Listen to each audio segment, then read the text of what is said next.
ETF index mutual funds నేర్చుకుని stock మార్కెట్లో రాణించాలనుకుంటున్నారా? వెంటనే ఈ నెంబర్కి కాల్ చేయండి.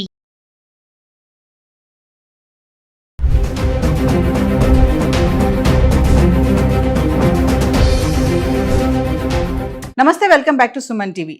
H1B వీసా ఈ ఫీజు విషయంలో అమెరికా అధ్యక్షుడు డొనాల్డ్ ట్రంప్ తీసుకున్నటువంటి నిర్ణయాలు మరి వలసదారులపైన ఎలాంటి ఇంపాక్ట్ పడుతుంది? మరి ఇప్పుడు మనం దృష్టి చేయాల్సిన విషయం ఏంటంటే H1B వీసాలే కానీ F1 వీసా కానీ వీటిపైన ఇంపాక్ట్ ఎలా ఉండబోతుంది, వాళ్ళు ఎలాంటి జాగ్రత్తలు తీసుకోవాలి అనే దానిపైన మరింత సమాచారం అందించడానికి అమెరికాలో 24 years నుంచి ఉంటున్నటువంటి MNC ఎగ్జిక్యూటివ్ వీరభద్ర గారు ఉన్నారు. Over to sir. నమస్కారం నవీన్ గారు, మీకు మీ ప్రేక్షకులకి నమస్కారం. అట్లనే రాబోయే విజయదశమి శుభాకాంక్షలు.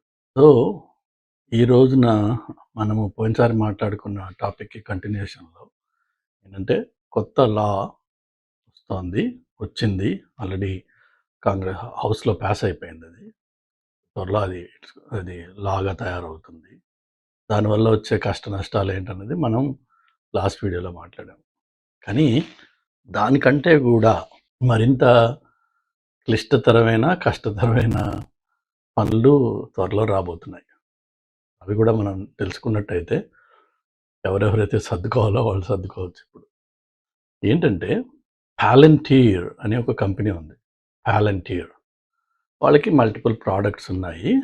పర్టికులర్గా వాళ్ళు ఏంటంటే డేటా రిలేటెడ్ టెక్నాలజీస్లో వాళ్ళు చాలా హై ఎండ్లో వర్క్ చేస్తారు.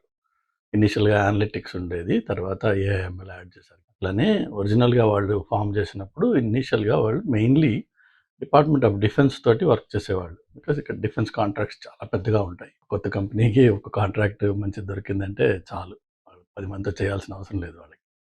సో అక్కడ వాళ్ళు మొదలుపెట్టారు. అలానే ఆ కంపెనీ ఫౌండర్ ప్రెసిడెంట్ ట్రంప్కి చాలా close, belongs to the inner circle. అది ఇప్పుడు కమర్షియల్గా ఓపెన్ అప్ అయ్యింది, ఎక్స్పాండ్ అయింది. చాలా కంపెనీ పెద్ద పెద్ద కంపెనీస్తో వర్క్ చేస్తారు. But at the same time Trump second term మొదలైన తర్వాత ఇప్పుడు లేటెస్ట్గా ఒక కాంట్రవర్షియల్ డేటాబేస్ ఒకటి తయారవుతుంది ఫెడరల్ గవర్నమెంట్ లెవెల్. దాంట్లో ఏంటంటే రకరకాల డిపార్ట్మెంట్స్కి సెపరేట్గా ఉండే డేటా బేసెస్ ఏవైతే ఉంటాయో వాటిని అన్నిటినీ కనెక్ట్ చేసి HHS, homeland security, department of defense, IRS, SSN, అట్లా ఇంకా బోల్డ్ ఉన్నాయి. కానీ ఈ పెద్ద 4ని కలిపితే మీకు తెలిసేది ఏంటంటే వాళ్ళు ట్రాక్ చేయబోతున్నది ఏంటంటే, ఫర్ ఎగ్జాంపుల్ ఒక ప్లేస్మెంట్స్ కంపెనీ. అమెరికాలో ఇండియన్స్ చాలామంది బాగా బాగుపడి బాగా సంపాదించుకున్న వ్యాపారం ఏంటి అంటే రిసోర్స్ ప్లేస్మెంట్. మొదట్లో ఇండియా నుంచి రిసోర్సెస్ని తీసుకొచ్చేవాళ్ళు, వాళ్ళకి వీళ్ళు H1లు ఫైల్ చేసేవాళ్ళు. వాళ్ళు ఇక్కడికి వచ్చిన తర్వాత వాళ్ళని రకరకాల ప్రాజెక్ట్స్లో డిప్లాయ్ చేసేవాళ్ళు. దాన్ని కొద్దిగా ప్రాసెస్ని టైట్ చేయడం కోసం ఏం చేశారంటే ఒక 8-10 ఏళ్ల క్రితం మీరు క్యాండిడేట్స్ని ఇండియా నుంచి వితౌట్ రిక్వైర్మెంట్ తీసుకురాకూడదు, మీకు ప్రయర్ రిక్వైర్మెంట్ ఒకటి ఎంప్లాయర్ పబ్లిష్ చేసిన ఒక రిక్వైర్మెంట్ ఉంటే ఆ రిక్వైర్మెంట్ని బట్టి నువ్వు వెళ్ళి జనాల్ని హైర్ చేయొచ్చు అని చెప్పి ఒకటి పెట్టారు. అలానే లొకేషన్ కన్స్ట్రెయింట్స్, నువ్వు ఆ లేబర్ క్లియరెన్స్ ఏ లొకేషన్కి తీసుకుంటావో అదే లొకేషన్లో ఈ మనిషి పనిచేయాలి, వేరే చోటుకి వెళ్తే మళ్ళీ separate labour, separate H1, separate అంతా అవన్నీ రకరకాల రెస్ట్రిక్షన్స్ పెట్టుకుంటూ టైటన్ చేస్తూ వచ్చారు. ఎన్ని చేసినా మన వాళ్ళు మనం ఎక్స్పర్ట్స్ అందులో ఎప్పటికప్పుడు లా వచ్చే ముందు దాన్ని ఎలా బ్రేక్ చేయాలో మనం ఆల్రెడీ ఫిగర్ చేస్తాం. అలా చేసుకుంటూ వచ్చాం మనం. కానీ ఈ ఐఆర్ఎస్ ఏదైతే మాకు ఇంటర్నల్ రెవెన్యూ సర్వీస్ అని ఉందో, ఎక్కడి నుంచి అయితే ట్యాక్సెస్ అన్నీ కలెక్ట్ అవుతాయో, ఎవరికైతే ట్యాక్సెస్ మేము ఫైల్ చేస్తామో అది సెపరేట్గా ఒక ఎంటిటీ. ఇటు ఇమిగ్రేషను, హోమ్లాండ్ సెక్యూరిటీ సెపరేట్గా ఒక ఎంటిటీ. అట్లా దేనికి దానికి సెపరేట్ ఎంటిటీస్, సెపరేట్ డేటాబేసెస్ ఉండడంతో వీటిని కనెక్టెడ్గా ఇన్వెస్టిగేట్ చేయడం, కనెక్టెడ్గా చూడడానికి కొన్ని పెద్ద కేసెస్లో వాళ్ళు చేశారు. మధ్యన వెస్ట్ కోస్ట్లో ఒక చాలా పెద్ద body shopping resource supplying company ఎవరైతే ఈ పెద్ద పెద్ద టెక్ కంపెనీస్కి రిసోర్సెస్ని ఇచ్చేవాడో అతన్ని అరెస్ట్ చేశారు. Because he had several misrepresentations in the H1 or labour clearance అప్లికేషన్స్లో. దాంతో అతన్ని ఈవెన్చువల్గా ఈ ఫ్రాడ్ కింద అరెస్ట్ చేశారు. So his business has gone. కానీ అదే వ్యాపారాలు, అదే పనులు మన వాళ్ళు గత 25 ఏళ్ళుగా బాగా చేశారు ఇక్కడ.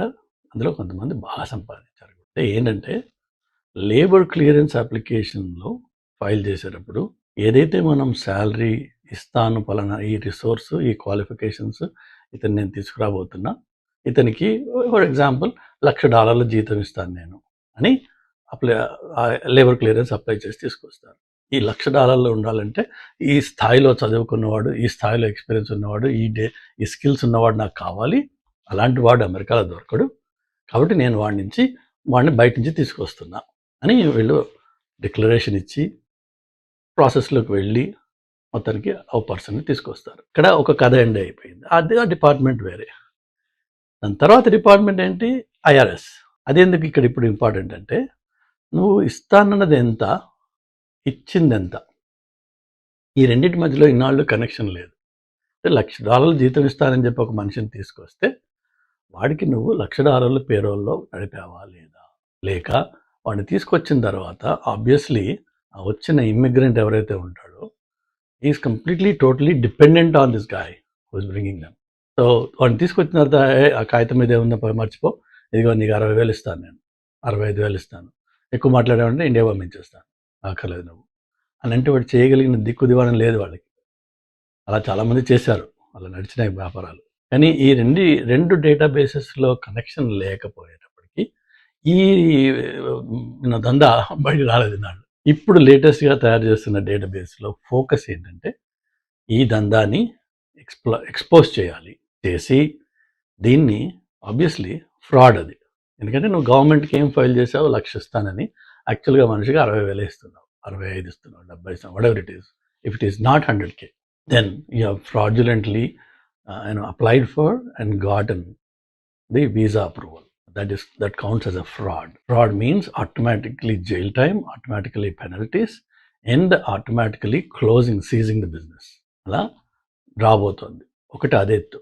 ఈ కనెక్టెడ్ డేటాబేసెస్ వల్ల జరిగే ఇంకొకటి ఏంటంటే ఇమిగ్రేషన్ సర్వీసెస్కి చాలాసార్లు బికాజ్ దే ఆర్ డిస్కనెక్టెడ్, వాళ్ళకి తెలియదు ఈ క్రిమినల్ డేటాబేసెస్లో, ఫెడరల్ డేటాబేస్లో, స్టేట్ డేటాబేసెస్లో జరిగే రకరకాల it need not be a major crimes ఆటోమేటిక్గా ఎక్స్పోజ్ అయిపోతాయి. కానీ మైనర్ ఇన్సిడెంట్స్ ఏవైతే ఉంటాయో అవి ఇన్నాళ్ళు బబులప్ కాల, ఎందుకంటే ఇవన్నీ డిస్కనెక్టెడ్ డేటాబేసెస్.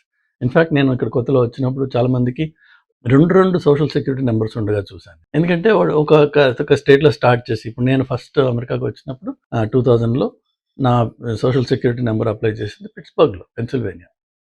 బట్ అక్కడ నేను 6 నెలలో 8 నెలలో ఉన్నాను. దాని తర్వాత న్యూజెర్సీకి షిఫ్ట్ అయిపోయాను. లాస్ట్ 25 ఇయర్స్ నేను న్యూజెర్సీలో ఉంటున్నాను. కొంతమంది అలా ఆ రోజుల్లో ఏం చేసేవాళ్ళు అంటే ఇలా స్టేట్ టు స్టేట్ మారినప్పుడు వాళ్ళు ఇంకొక సోషల్ సెక్యూరిటీ నెంబర్ అప్లై చేయడం, లేక ఎంప్లాయర్ నుంచి ఎంప్లాయర్ మారి ఆ ఎంప్లాయర్ వేరే స్టేట్ వాడైతే ఆ స్టేట్లో మళ్ళీ ఇంకో సోషల్ సెక్యూరిటీ అలా అప్లై చేసిన వాళ్ళు ఉన్నారు కొంతమంది. అప్పుడు వాళ్ళ దగ్గర 2 సోషల్ సెక్యూరిటీ నెంబర్స్ ఉన్నాయి. అది ఎందుకు పాసిబుల్ అయిందంటే ఒక సెంట్రల్ ఫెడరల్ లెవెల్లో ఈ కనెక్టెడ్ డేటాబేస్ లేకపోవడంతో ఇలా డిస్కనెక్టెడ్ దీంట్లో ఉండినాయి కొన్ని. అది ఇప్పుడు ఈ కనెక్ట్ చేయడం వల్ల చాలా విషయాలు ఏవైతే స్టేట్ లెవెల్లో బరీ అయిపోయి ఉన్నాయో అవన్నీ they become accessible at the federal level. And లక్కీగా ఇప్పుడు ఏఐ ఏదైతే ఇన్నోవేషన్ ట్రాన్స్ఫర్మేషన్ మొత్తం ప్రపంచాన్ని ఊగిస్తుందో ఆ ఏఐతో ఈ పాలంటీర్ డేటాబేసెస్, పాలంటీర్ వాళ్ళ కేపబిలిటీస్ వాళ్ళ ప్లాట్ఫామ్లో వాడి ఈజీగా ఇలాంటి కేసెస్ని వాళ్ళు బయటికి తీస్తున్నారు. సో దానివల్ల జరిగేది ఏంటి? లాస్ట్ వీడియోలో నేను చెప్పినట్టుగా ఎవరెవరికైతే చిన్న ఇష్యూస్ గతంలో జరిగాయో, DUI అనుకున్నాం, డ్రైవింగ్ అండర్ ఇన్ఫ్లుయెన్స్, అది okay, that's one level of offence. But there are also other offences which may be smaller in nature. Let's say for example reckless driving. So అది వచ్చో రాకో మొత్తానికి ఏదో రెక్లెస్ డ్రైవింగ్ అయ్యింది, accident అయ్యింది, మనం వెళ్ళిపోయి you plead guilty and you pay whatever fine it is and then case is closed. అక్కడ state లెవెల్లో, సిటీ లెవెల్లో, కౌంటీ లెవెల్లో క్లోజ్ అయిపోతుంది. అలా ఇప్పటికీ జరుగుతాయి, అప్పటి నుంచి జరుగుతూనే ఉన్నాయి.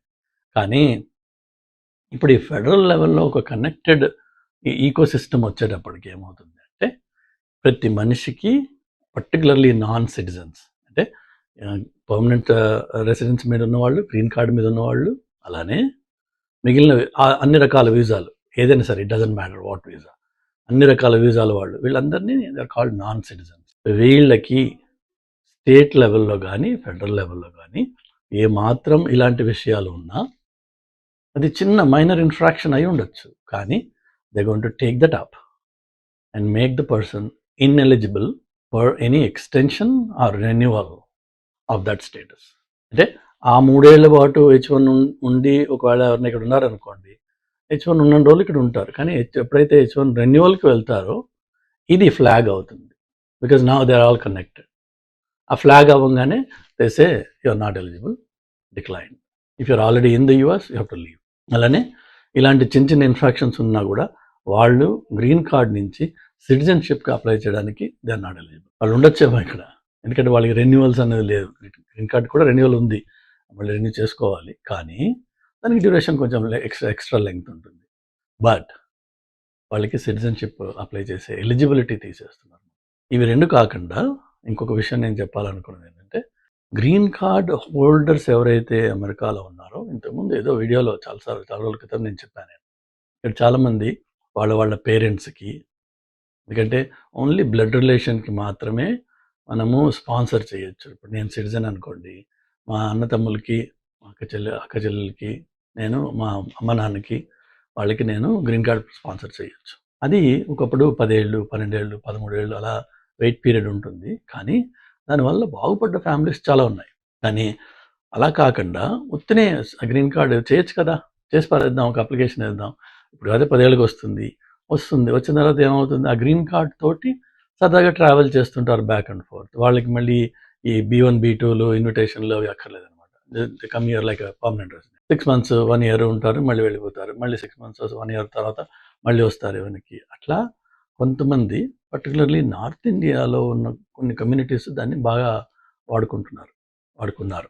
సో ఇప్పుడు కొత్తగా మానిటరింగ్ చేసేది ఏంటంటే, ఈ విధంగా గ్రీన్ కార్డ్ సంపాదించి అమెరికాలో తక్కువ టైం ఉంటూ అవుట్ సైడ్ ద యూఎస్ ఎక్కువ టైం ఉండే వాళ్ళకి they going to pull them up and cancel their green card. ఎందుకంటే నీ ప్రైమరీ రెసిడెన్స్ యూఎస్ కాదు, నీకు దగ్గర గ్రీన్ కార్డ్ ఉండొచ్చు, కానీ నీ ప్రైమరీ రెసిడెన్స్ యూఎస్ కాదు. నువ్వు సరదాగా ఏదో 6 నెలలు ఇక్కడ ఉంటున్నావు, మళ్ళీ పోయి 2 సంవత్సరాలు ఇండియాలో ఉంటున్నావు, మళ్ళీ ఏదో వచ్చి 6 నెలలు ఉంటున్నావు ఇక్కడ. But you are basically an Indian resident that is carrying a green card from the US. That's not the way the purpose of, or the way a green card is supposed to work. You're supposed to be a permanent resident of the US and visit other countries and come back. ఆ equation ఎప్పుడైతే ఉల్టా అవుతుందో వాళ్ళు scrutiny చేసి ఆ green cards వాటిని cancel చేయబోతున్నారు అన్నమాట. సో ఇట్లా రకరకాలుగా ఎన్ని పద్ధతుల్లో ఈ ఇమిగ్రేషన్ని టైటన్ చేయాలో అన్నీ చేస్తున్నారు. ఇమిగ్రేషన్లో మంచి వార్త వచ్చింది, ఇండియన్స్కి పండగ, 2,500 కడితే గ్రీన్ కార్డ్ వచ్చేస్తుంది, 7 ఏళ్ళు ఉంటే గ్రీన్ కార్డ్ వచ్చేస్తుంది, 5 million కడితే గోల్డ్ కార్డ్ వస్తుంది. ఇవన్నీ హంబగ్. ఈ ఆన్లైన్లో, ఈ యూట్యూబ్లో జనాల్ని పిచ్చివాళ్ళు చేయడానికి తప్ప వచ్చే 4 ఏళ్ళ వరకు ఇమిగ్రేషన్లో ఎలాంటి శుభవార్తలు రావు. Things are only going to get tough. అన్నీ టఫ్ అవుతాయి తప్ప, అన్నీ క్లిష్టం అవుతాయి తప్ప ఈజీ అయిపోయి రెండు అని పిలిచే రోజులు పోయినాయి. ఒకవేళ ఈయన వెళ్ళిపోయిన తర్వాత కూడా 4 ఏళ్ల తర్వాత కొత్తగా వచ్చేవాడు ఎవడైతే ఉంటాడో వాడు ఓవర్ నైట్, రాత్రికి రాత్రి ఇదిగో నేను మార్చేస్తున్నాను మార్చలేడు. అంటే వచ్చే 10 ఏళ్ల వరకు దాదాపు ఇదే సిచ్యువేషన్ కంటిన్యూ అవుతూ ఉంటుంది. కాబట్టి ఎవరెవరైతే అమెరికా ప్లాన్స్, అమెరికాలో హైయర్ ఎడ్యుకేషన్, ఇక్కడ వచ్చి జాబ్, ఇక్కడ H1B ఇలా అనుకుంటారో, నా సలహా ఏంటంటే దయచేసి ఆల్టర్నేట్ లొకేషన్స్ చూడండి. జర్మనీ ఇన్వైట్ చేస్తుంది క్వాలిఫికేషన్స్, వెల్ క్వాలిఫైడ్ పీపుల్ని. చైనా రమ్మంటుంది, అట్లనే కెనడా కూడా అనౌన్స్ చేసింది ఇవాళ, provided your qualified high tech qualifications అంటే. సో అటు వెళ్ళండి. But American dream for immigrants has come to an end and is going to come to an end. This is the end of it. ఈ phase ఏదైతే గత 25 ఏళ్ళుగా Y2K నుంచి మొదలయ్యి 2024 వరకు నడిచిందో that's the end of it. మళ్ళీ 24 తర్వాత నుంచి another 10 years, at least 10 years, maybe even more. It's going to be a different phase in the chapter of immigration. Okay, God bless you, good luck to all of you.